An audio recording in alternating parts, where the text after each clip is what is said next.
ঐতিহাসিক জুলাই সনদে সই করলেন প্রধান উপদেষ্টা সহ রাজনীতিবিদরা। এটি পৃথিবীর ইতিহাসে বিরল দৃষ্টান্ত বললেন ডক্টর ইউনূস। সনদে স্বাক্ষরের বিষয়টি দলগুলোর রাজনৈতিক সিদ্ধান্ত বলছে বিএনপি। জুলাই যোদ্ধাদের রাস্তায় নামা লজ্জাজনক মন্তব্য জামায়াতের। ৩ দফা দাবিতে অনশনে এমপিওভুক্ত শিক্ষকরা কাল শহীদ মিনারে কালো পতাকা কর্মসূচি। দাবি না মানলে চূড়ান্ত আন্দোলনের ডাক। এবং রাজধানীর বাজারে নিত্যপণ্যের দামে নাজেহাল ভোক্তা। সপ্তাহ ব্যবধানে ফের বেড়েছে ডিমের দাম। স্থিতিশীল চালের বাজার।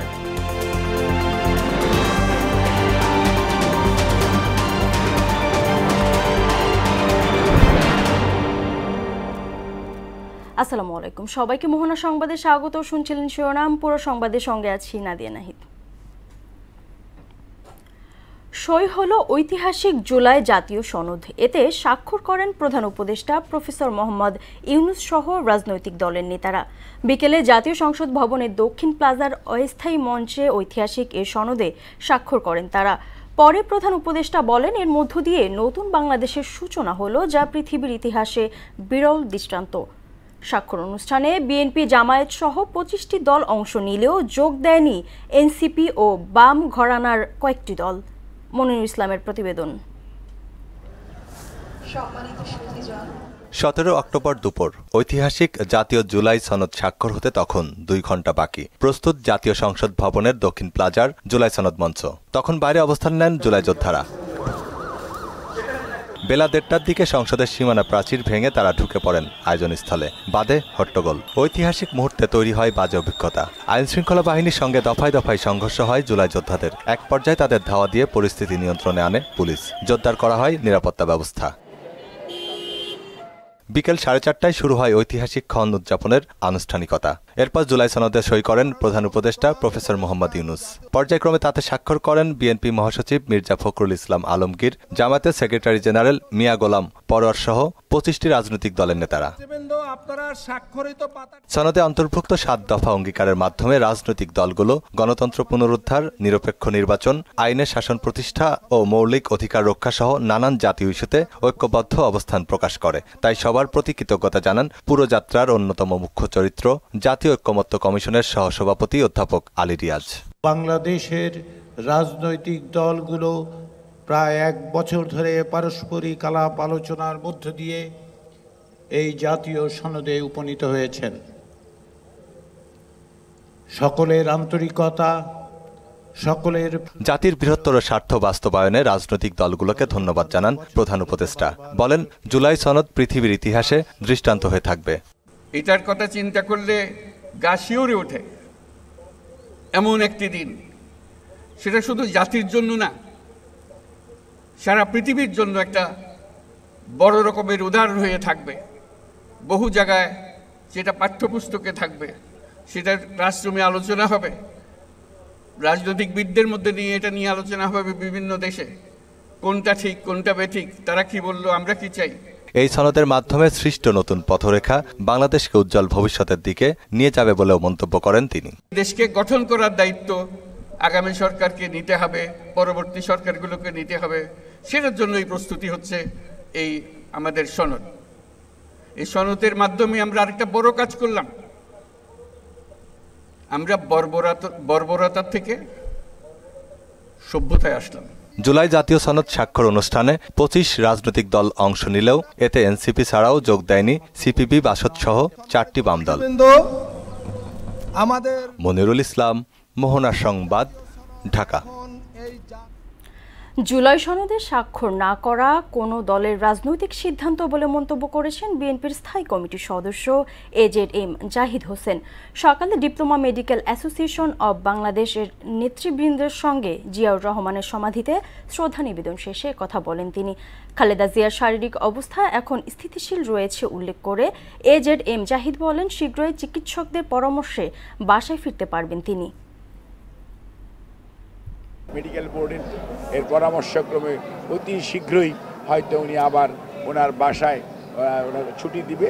যে অবস্থায় আমরা গিয়েছিলাম তার চেয়ে অনেকটা স্থিতিশীল অবস্থায় আছে। 36শে জুলাই যদি আমরা চিন্তা করি, এটি হচ্ছে একটি 15 বছরের ধারাবাহিক আন্দোলনের সর্বশেষ পর্যায়ে, যেখানে ছাত্র জনতার মিলিত গণ অভ্যুত্থানেই স্বৈরাচার পালিয়ে গেছে, পদত্যাগ করেছে এবং আজকের অন্তর্বর্তীকালীন সরকার। কাজেই আমরা আশা করব যে দেশের মানুষ উন্মুখ হয়ে আছে জুলাই সনদে কি আছে, জুলাই সনদ কিভাবে কারা যাচ্ছে কারা যাচ্ছে না, এবং জুলাই সনদ কিভাবে বাস্তবায়িত হবে। জুলাই সনদ স্বাক্ষরের দিনে জুলাই শহীদ পরিবারের রাস্তায় নামার ঘটনাকে লজ্জাজনক বলে মন্তব্য করেছেন জামায়াতে ইসলামের আমির ডক্টর শফিকুর রহমান। রাজধানীতে এক অনুষ্ঠানে তিনি বলেন, অন্তর্বর্তী সরকারের আমলে পুলিশের হাতে জুলাই যোদ্ধাদের মার খাওয়ার বিষয়টি হতাশাজনক। যেদিন জুলাই সনদে স্বাক্ষর হবে পর্যন্ত তাদেরকে রাস্তায় নামতে হচ্ছে। আমি মনে করি এই জাতির জন্য একটি লজ্জাস্কর। আমরা বারবার দাবি তুলেছি, তাদেরকে স্বীকৃতি দিন, সাংবিধানিক স্বীকৃতি দিন। জুলাই বিপ্লবে অপরাধে জড়িতদের বিচার করতে সরকার প্রতিশ্রুতিবদ্ধ বলে জানিয়েছেন অ্যাটর্নি জেনারেল মোহাম্মদ আসাদুজ্জামান। সকালে ঝিনাইদহের শৈলকুপায় জিয়া সাইবার ফোর্স আয়োজিত আলোচনায় একথা বলেন তিনি। নির্বাচন ও বিচার ইস্যুতে সরকার এগিয়ে যাচ্ছে উল্লেখ করে অ্যাটর্নি জেনারেল বলেন, জনগণের ভোটের অধিকার ফিরিয়ে দিতে সরকার নিরলসভাবে কাজ করে যাচ্ছে। ইতিহাসের সবচেয়ে একটি সঠিক সময়ে সুষ্ঠু, অবাধ, নিরপেক্ষ নির্বাচন করার জন্য যা যা পদক্ষেপ নেওয়ার দরকার, আশা করি সেই পদক্ষেপ সরকার নেবে। এটা সরকার অঙ্গীকারবদ্ধ এবং যারা জুলাই বিপ্লবে অপরাধের সাথে জড়িত তাদের বিচারের ব্যাপারেও সরকার প্রতিশ্রুতিবদ্ধ জাতির কাছে। সরকার তার সঠিক পথে এগিয়ে যাচ্ছেন। কেন্দ্রীয় শহীদ মিনারে অনশন শুরু করেছেন এমপিওভুক্ত প্রতিষ্ঠানের শিক্ষক কর্মচারীরা। জুমার নামাজের পর তারা অনশন শুরু করেন। এর আগে ঢাকা বিশ্ববিদ্যালয়ের রাজু ভাস্কর্যের সামনে এক সমাবেশে কাল শহীদ মিনারে কালো পতাকা কর্মসূচির ঘোষণা দেন তারা। দাবি না মানলে রোববার প্রধান উপদেষ্টার বাসভবন যমুনা ঘেরাওয়ের হুঁশিয়ারি দেন শিক্ষকরা। সেই পর্যন্ত সকল ক্লাস ও পরীক্ষা বন্ধ থাকবে বলেও জানান আন্দোলনরতরা। তারা বলেন, শিক্ষকদের আন্দোলনে দমন পীড়নের ফল ভালো হবে না। সরকারের যত দ্রুত শুভ বুদ্ধির উদয় হবে তত দ্রুত আমাদের শিক্ষার জন্য, শিক্ষার্থীদের জন্য, শিক্ষকদের জন্য কল্যাণ হবে। আমরা কিন্তু আমাদের কর্মসূচি স্থগিত করেছি। স্থগিতের অর্থ এই না যে যমুনার দিকে আমরা আর যাব না। প্রয়োজনে আগামী রবিবারে 6 লক্ষ শিক্ষক কর্মচারী নিয়ে ফের যমুনা অভিমুখে মার্চ করব। অগ্নিকাণ্ডের 3 দিন পরও ধোঁয়া বের হচ্ছে মিরপুরের শিয়ালবাড়ির রাসায়নিক গোডাউন থেকে। চলমান রয়েছে দমকল বাহিনীর তৎপরতা। অগ্নি নির্বাপনে দায়িত্বরত কর্মকর্তারা বলছে, রাসায়নিক তেজস্ক্রিয়ায় ভারী হয়ে আছে পুরো এলাকা। আশেপাশের আবাসিক ভবন ও কারখানার লোকজনকে নিরাপদে সরিয়ে নেওয়া হয়েছে। এদিকে এ ঘটনায় 16 মৃতদেহের ফরেনসিক ও ডিএনএ পরীক্ষা শেষে স্বজনদের কাছে লাশ হস্তান্তর করা হবে বলে জানালেন রূপনগর থানার তদন্ত কর্মকর্তা। ওবায়দুল হক মারুফের রিপোর্ট। অগ্নিকাণ্ডের 3 দিনেও রাজধানীর মিরপুরের রূপনগর শিয়ালবাড়ি এলাকায় আগুন লাগা কেমিক্যাল গোডাউন থেকে ধোঁয়া নির্গত হচ্ছে। রাসায়নিক তেজস্ক্রিয়ায় ভারী হয়ে আছে পুরো এলাকা। ফায়ার সার্ভিসের চলমান অপারেশনে ছেটানো পানির সঙ্গে বের হয়ে আসছে রাসায়নিকের উচ্ছিষ্ট। আশপাশের ভবনের বাসিন্দাদের সরিয়ে নেয়ার পাশাপাশি নিয়ন্ত্রণ করা হচ্ছে সাধারণ মানুষের চলাচলও। সেদিনের ভয়াবহতার বর্ণনা দিয়ে প্রত্যক্ষদর্শীরা জানালেন, রাসায়নিক তেজস্ক্রিয়ার প্রভাবেই তাদের সমস্যার কথা। এখানে বসে রয়েছি, মনে করেন একটা দম করে বাস ঠেয়ে এটা আগুন ছুটে পড়েছে। ছড়ে এটা থেকে গোডাউনে পড়ছে, গোডাউনে তো মানে চারিদিকে ছড়াই গেছে। সর্বপ্রথম একটা শব্দ পাইছি, শব্দ পাওয়ার পর তাকায় দেখছি বিশাল আকারের আগুন। আগুন পাওয়ার পরে মানুষ দৌড়দৌড়ি করছে, অনেকে এই আগুনের থবলে পড়ে গেছে। কেমিক্যাল ফ্যাক্টরি ছিল এখানে নাকি, তো এতে ক্ষতি হইতেছে মানুষের। যত তাড়াতাড়ি এটা করা যায়, নিষ্কাশন করা যায়, এতে ভালো হবে মানুষের জন্য।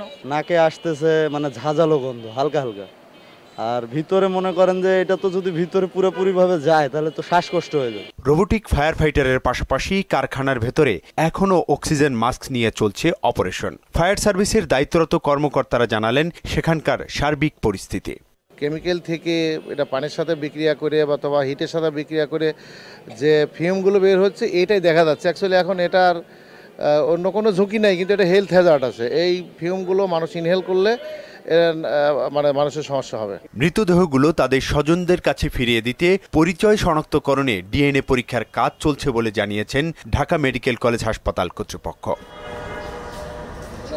ওবায়দুল হক মারুফ, মোহনা সংবাদ, ঢাকা। কৃষি উপকরণের লাগামহীন দামে দিশেহারা কৃষক। এদিকে সার, কীটনাশক, জ্বালানির বাড়তি দাম, অন্যদিকে উৎপাদিত পণ্যের ন্যায্য মূল্য থেকে বঞ্চিত হওয়ায় দিশেহারা চাষিরা। আর এই অবস্থার জন্য মধ্যস্বত্বভোগীদের দৌরাত্ম্যকেই দায়ী করছেন কৃষি গবেষকরা। পরিস্থিতি উত্তরণে মাঠ পর্যায়ে ফসলের দাম নির্ধারণ সহ নীতিমালা তৈরির মাধ্যমে কৃষিকে ঢেলে সাজানোর পরামর্শ দেন তারা। শিহাবুদ্দিনের ক্যামেরায় কৃষি সংকট নিয়ে উষা ফেরদৌসের 2 পর্ব ধারাবাহিকের দ্বিতীয় কিস্তি আজ। আমার বাঙ্গা ঘর চালে নাই মোর চাউনি রে দয়া, চালে নাই মোর চাউনি। শীতকালীন সবজি উৎপাদনে দেশ জুড়ে জমি প্রস্তুতে ব্যস্ত কৃষক। কোথাও চলছে জমি পরিষ্কারের কাজ, কোথাও চাষবাস, কোনো জায়গায় আবার ফসল বপনের পর সার দিয়ে মাটির উর্বরতা ফেরাতে ব্যস্ত কৃষক। কিন্তু সদ্য মাটি থেকে সূর্যের আলোয় বেড়ে ওঠা সোনালী ফসলের উঁকির মতো স্বপ্ন দেখতে ভুলে যায় কৃষক। অনেক যত্ন কষ্টে ফসল উৎপাদনের পর বারবারই ন্যায্য মূল্য বঞ্চিত হয় তারা। সবই দাম, মানে যেটা বীজ মতো ইত্যাদি সব কিছু দাম, আর বেচতে গেলে সস্তা। তার কারণে মানে কৃষিকাজ যে অবস্থা পুরো লসই, আর লস দিতে তার কত দিব? যদি আমরা সহযোগিতা করে তো আমরা কৃষিকাজ করবো, আর না হলে বন্ধ করে দিম করবো। এতে করে বছরের পর বছর টানা পড়ে নেই তাদের জীবন জীবিকা। দিন বদলায়, সরকার বদলায়, কিন্তু তাদের ভাগ্য বদলায় না। এখন যে অবস্থা, একটা পরিতের দাম 200 থেকে 250, 300, আমার দিন পথ যাচ্ছে না। আমরা কি হালে চলি, আমার কেউ খোঁজও লাই না, দেখেও না যা আসলে এরা মানুষ। যারা খেত খোলা করতেছে তারা মনে করেন লাভবানের ভিতর হইতে পারে না, সবই লস প্রজেক্ট। দেশের মোট শ্রমশক্তির 45% বা 3,20,00,000 মানুষ কৃষি খাতে নিয়োজিত। প্রত্যক্ষ পরোক্ষ মিলে জিডিপিতে তাদের অবদান 23%। অথচ নগর কেন্দ্রিক উন্নয়ন পরিকল্পনায় কৃষি ও গ্রামীণ অর্থনীতি বরাবরই অবহেলিত বলে মনে করেন এই কৃষি গবেষক। কৃষিটাকে ঢেলে সাজাতে হবে। কৃষি কথা বলবে না, এটা উৎপাদন করে নিয়ে আসতে হবে, মাটি থেকে তৈরি করে নিয়ে আসতে হবে। দেখেন আমাদের দেশে এত সুন্দর মাটি, এত সুন্দর পরিবেশ সবকিছু থাকার পরেও কিন্তু আমরা কিন্তু কৃষিকে এখন পর্যন্ত ঘুরে আমাদেরকে এটাকে মোর প্রফিটেবল করতে পারছি না কৃষকের কাছে। আপনি সরিষা উৎপাদন করেন, দুধ উৎপাদন করেন, মাংস উৎপাদন করেন, অথবা আম, জাম, কাঁঠাল, লিচু উৎপাদন করেন, সবগুলি সিঙ্গেল ভ্যালু এডিশন করতে হবে। দেশের খাদ্য নিরাপত্তা ও কর্মসংস্থানে কৃষি ও কৃষকের স্বার্থকে প্রাধান্য দেওয়ার বিকল্প নেই বলেও মত দেন তিনি। টানা কয়েক বছর ধরে সার, কীটনাশক, জ্বালানি তেল সহ কৃষির সব উপকরণের দাম বাড়লেও বরাবরের মতোই ন্যায্য মূল্য থেকে বঞ্চিত হচ্ছেন কৃষক। এমন পরিস্থিতিতে উৎপাদন থেকে শুরু করে ভোক্তা পর্যন্ত পৌঁছাতে সিন্ডিকেটের দৌরাত্ম্য কমানোর দাবি জানিয়েছেন কৃষকরা। উষা ফেরদৌস, মোহনা সংবাদ, ধামরাই। রাজধানীর বাজারে নিত্যপণ্যের দামে নাজেহাল ভোক্তা। সপ্তাহ ব্যবধানে ডিমের দাম ডজনে বেড়েছে 10 টাকা। চড়া প্রায় সব ধরনের সবজির দাম। মাছের দাম আগের মতোই বাড়তির দিকে। চালের দাম নেই কোনো হেরফের, তবে ব্যবসায়ীদের ঘোষিত বাড়তি দামে ভোজ্য তেল বিক্রি হতে দেখা যায়নি। এমন পরিস্থিতিতে দ্রব্যমূল্য নিয়ন্ত্রণে কার্যকর পদক্ষেপের দাবি জানিয়েছেন ভোক্তারা। উষা ফেরদৌসের আরেকটি রিপোর্ট। কয়েক মাস ধরে ঊর্ধ্বমুখী রাজধানীর সবজির বাজার। চলতি মাসের শুরু থেকে টানা বৃষ্টির অজুহাতে এখনো বাড়তি দামে বিক্রি হচ্ছে সবজি। বেশিরভাগ সবজির দাম 60 থেকে 80 টাকা কেজি। কিছু সবজির দাম ছাড়িয়েছে 100-এর ঘর। অনেকদিন ধরে সবজির দাম বেশি, বছর সবজির দাম কমে নয়। সিন্ডিকেট নিয়ন্ত্রণ করতে পারছে না, আমাদের সবজির দাম অনেক, সবজির দামটা আসলে নাগালের বাইরে চলে গিয়েছে। একটা লাউ 120 টাকা। যথাযথ তদারকি যদি চালায় যায় সেক্ষেত্রে হচ্ছে যে সবজির বাজার আরো নামবে আশা করি। ডিমের দাম ডজনে বেড়েছে 10 টাকা আর মুরগির দাম 10 থেকে 20 টাকা বেড়েছে। ব্রয়লার কেজি 170 থেকে 180, কক 270 থেকে 290, লেয়ার 280 থেকে 300 এবং দেশি মুরগি বিক্রি হচ্ছে 500 থেকে 550 টাকায়। যারা আসলে সংসার চালাচ্ছে তারা বুঝে যে অবস্থাটা কেমন, আর মধ্যবিত্ত ফ্যামিলির জন্য তো খুবই খারাপ অবস্থা। ব্রয়লার মুরগিটা তো সাধারণ সবাই খায় না, ব্রয়লার মুরগিটা যারা নিম্ন আয়ের মানুষ তারাই বেশি খায়। ডিমই তো মানুষ বেশি খায়, কিন্তু ডিমের দামের জন্য তার নিম্নবিত্ত মানুষও খেতে পাচ্ছে না। ডজনে 10 টাকা বাড়ছে, হাঁসের ডিমও ডজনে 8 টাকা 10 টাকা বেড়ে গেছে। গেল সপ্তাহে বোতলজাত সয়াবিন তেলের দাম লিটারে 6 টাকা বাড়ানোর ঘোষণা দিয়েছে ভোজ্য তেল কোম্পানিগুলো, কিন্তু সরকার অনুমোদন না দেয় আগের দামেই বিক্রি হচ্ছে সয়াবিন তেল। এখন আগের দামে আছে। কোম্পানি আমাকে বলে আছে যে আপনার রোববার থেকে না সোমবার থেকে বাড়তি রেটের মাল আসবে সয়াবিন তেল। এখন মনে করেন 6 টাকা মনে সম্ভবত বাড়াইছে প্রতি লিটারে। মাছের দাম অনেক আগেই চলে গেছে নিম্ন ও সীমিত আয়ের মানুষের নাগালের বাইরে। নদীর মাছ মধ্যবিত্তের ধরাছোঁয়ার বাইরে। চাষের মাছের দামেও নেই স্বস্তি। মাছের যে বাজার সীমিত কেন, মধ্যবিত্তরাও হিমশিম খাচ্ছে। নদীর মাছ তো 1500-1600 টাকা কেজি, এর নিচে কোনো নদীর মাছ পাওয়া যাচ্ছে না। এই দোকানে যে দাম, পাশের দোকান যাবেন একই দাম, কিন্তু কম নাই। বাজারে আসলে আমি ব্যালেন্স করতে পারি না। মা বাবার ঔষধ, নিজের এক্সপেন্ডিচার, নিজের যাওয়া আসার ভাড়া, বাজার খরচ, বাচ্চার দুধ সব মিলিয়ে মানে প্রচন্ড প্রেসারে আছে। চালের দামে কোনো পরিবর্তন হয়নি। মিনিকেট চালের মধ্যে ডায়মন্ড, মঞ্জুর ও সাগর 80 টাকা, রশিদ 72 টাকা ও মোজাম্মেল 85 টাকা কেজি দরে বিক্রি হচ্ছে। উষা ফিরদৌস, মোহনা সংবাদ, ঢাকা। প্রথমবারের মতো জাতীয়ভাবে পালন হচ্ছে লালন তিরোধান দিবস। লালনের ধাম ছেউরিয়ায় বসেছে উপমহাদেশের সবচেয়ে বড় সাধুর হাট। তিরোধান দিবসকে কেন্দ্র করে সপ্তাহখানেক আগেই হাজারো লালন ভক্ত ছেউরিয়ার আখড়াবাড়িতে ভিড় জমিয়েছেন। এ উপলক্ষে কালী নদী পাড়ের মাঠে বসেছে মেলা। কুষ্টিয়ার জেলা প্রশাসক আবু হাসনাত মোহাম্মদ আরিফিন বলেন, 135 বছরেরও লালন অনেক প্রাসঙ্গিক। বিশ্বজুড়েই বাড়ছে লালনের আবেদন।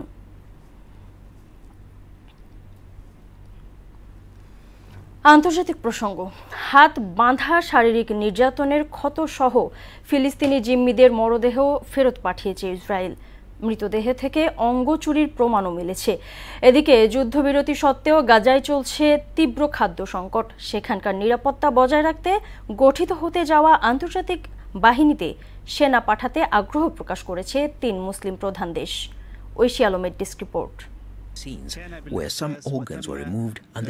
গাজার স্বাস্থ্য মন্ত্রণালয় জানিয়েছে, ইসরায়েলের কাছ থেকে ফেরত পাওয়া ফিলিস্তিনি বন্দীদের মৃতদেহে নির্যাতন, দগ্ধ ও হাত পা বাঁধার স্পষ্ট চিহ্ন রয়েছে। অনেক বন্দীকে বেঁধে রাখার পর সরাসরি হত্যা করার প্রমাণও মিলেছে। ফিলিস্তিনি বন্দী বিষয়ক গণমাধ্যম কার্যালয় জানিয়েছে, প্রাথমিক তথ্যানুযায়ী কিছু মরদেহ থেকে অঙ্গ চুরি করা হয়েছে, যা সীমা ছাড়ানো অপরাধ। সংস্থাটি আরও জানায়, ফেরত পাওয়া বহু মরদেহ হাত করা পড়া, চোখ বাঁধা ও শরীরে ছিল তীব্র নির্যাতন, দগ্ধ ও সাঁজোয়া যান দিয়ে পিষে ফেলার মতো ক্ষতচিহ্ন। এদিকে যুদ্ধবিরতির 1 সপ্তাহ পরও খাদ্য, পানি ও মৌলিক চিকিৎসা সরবরাহে চরম ঘাটতি দেখা দিয়েছে। সাহায্য সরবরাহে ইসরায়েল সীমাবদ্ধতা আরোপ করায় যুদ্ধবিরতির চুক্তি বাস্তবে কার্যকর হচ্ছে না। গাজার কিছু অংশে অনাহার পরিস্থিতি বিরাজ করছে। জাতিসংঘের মানবিক উন্নয়ন বিষয়ক উপসচিব টম ফ্লেচার বলেন, সংকট শিথিল করতে ত্রাণবাহী ট্রাকগুলোকে অবাধে গাজায় প্রবেশ করতে দিতে হবে। অন্যদিকে যুদ্ধবিধ্বস্ত গাজায় নিরাপত্তা বজায় রাখতে গঠিত হতে যাওয়া আন্তর্জাতিক বাহিনীতে সেনা পাঠাতে আগ্রহ প্রকাশ করেছে পাকিস্তান, আজারবাইজান ও ইন্দোনেশিয়া। তবে এ বিষয়ে এখনও আনুষ্ঠানিক ঘোষণা দেয়নি তারা। ঐশী আলম, মোহনা সংবাদ। পাকিস্তানের খাইবার পাখতুনখোয়ায় আফগান সীমান্তের কাছে একটি পাকিস্তানি সেনা ক্যাম্পে আত্মঘাতী হামলা হয়েছে। এতে 7 পাকিস্তানি সেনা সহ 10 জন নিহত হয়েছে। দুপুরের দিকে বিস্ফোরকবাহী একটি গাড়ি মীর আলী সেনা ক্যাম্পে ঢুকে পড়ে। 2 জন সশস্ত্র যোদ্ধা বের হয়ে ক্যাম্পের ভিতরে ঢোকার চেষ্টা করলে পাকিস্তানি সেনাদের গুলিতে নিহত হয়। ঠিক সেই সময়ই গাড়ির ভেতরে রাখা একটি বোমা বিস্ফোরিত হলে ঘটনাস্থলে গাড়ির চালক সহ 7 জন পাকিস্তানি সেনা নিহত হয়। আহত হন আরও 13 জন। খেলার খবর ক্রিকেট। উন্মোচন হলো বাংলাদেশ ও ওয়েস্ট ইন্ডিজের মধ্যকার 3 ম্যাচের ওয়ানডে সিরিজের ট্রফি। বিসিবির আয়োজনে শুক্রবার সকালে ঢাকার লালবাগ কেল্লার বাংলাদেশ দলের অধিনায়ক মেহেদী হাসান মিরাজ এবং ক্যারিবীয় কাপ্তান শাই হোপ উন্মোচন করেন ট্রফিটি। এর আগে বৃহস্পতিবার ক্যারিবীয়দের বিপক্ষে 16 সদস্যের ওয়ানডে দল ঘোষণা করে বিসিবি। আগামীকাল দুপুর 1:30টায় মিরপুর হোম অব ক্রিকেটে শুরু হবে সিরিজের প্রথম ম্যাচ। এরপর একই মাঠে 21 অক্টোবর দ্বিতীয় এবং শেষ ম্যাচটি হবে 23 অক্টোবর। ফুটবল। এএফসি অনূর্ধ্ব-17 নারী এশিয়ান কাপ বাছাইয়ে নিজেদের শেষ ও বাঁচা মরার লড়াইয়ে চাইনিজ তাইপের প্রতিপক্ষ হয়ে মাঠে নামছে বাংলাদেশ। জর্ডানের আকাবায় বাংলাদেশ সময় রাত 10টায় শুরু হবে খেলা। নিজেদের প্রথম ম্যাচে স্বাগতিকদের সঙ্গে ড্র করে অর্পিতারা। এরপরে জর্ডানকে 6-1 গোলের বড় ব্যবধানে হারিয়ে মূল পর্বে যাওয়ার দৌড়ে অনেক এগিয়ে যায় চাইনিজ তাইপে। এবার চাইনিজ তাইপেকে হারাতেই হবে অর্পিতাদের। কোনো মতে হার বা ড্র করলেই সব আশা ম্লান হয়ে যাবে তাদের। এশিয়ান কাপ বাছাই পর্বে এইচ গ্রুপে আছে বাংলাদেশ, যার সঙ্গে আছে জর্ডান ও চাইনিজ তাইপে। শেষ করব মোহনা সংবাদ। যাবার আগে শিরোনামগুলো আরও একবার।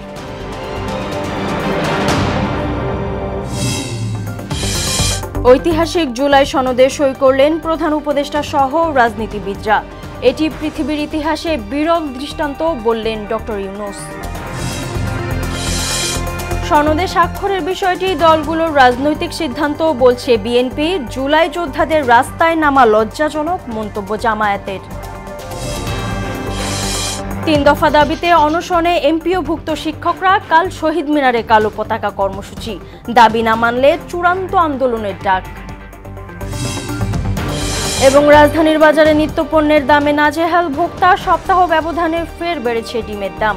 স্থিতিশীল চালের বাজার।